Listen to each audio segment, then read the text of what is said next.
আছেন সবাই? আজকে রান্না করব কাঁকড়া দিয়ে কলা মাছ। কাঁকড়া দিয়ে হলুদ দিচ্ছি, পেঁয়াজ রসুন সব দিয়ে আমি কষিয়ে নিচ্ছি। কষানো শেষ হয়ে গেলে এখন দিয়ে দেব কলা মাছ। সাথে আমি ছোটো একটা আলু নিয়েছি।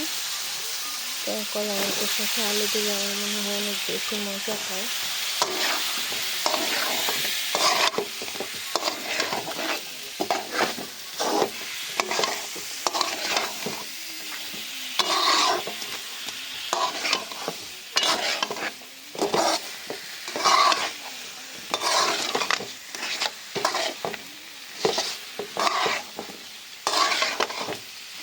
কষিয়ে কলা মাছ রান্না করলে আমার কাছে অনেক মজা হয়।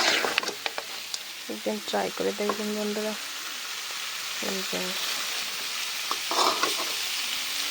কাঁকড়া কলা মাছ রান্না করতেছি।